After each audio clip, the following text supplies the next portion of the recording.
இறைவன் படைத்த உலகை எல்லாம் மனிதன் ஆளுகின்றான்.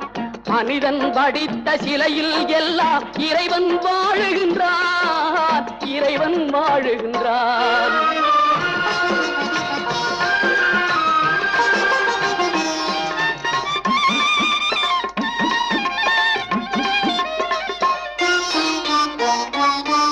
இரண்டு மனிதர் சேர்ந்த போதே எண்ணம் வேறாகும்.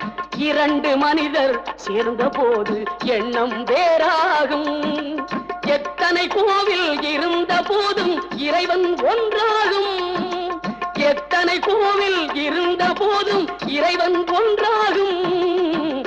இறைவன் ஒன்றாகும். இறைவன் படைத்த உலகை எல்லாம் மனிதன் ஆளுகின்றான். மனிதன் படித்த சிலையில் எல்லாம் இறைவன் வாழ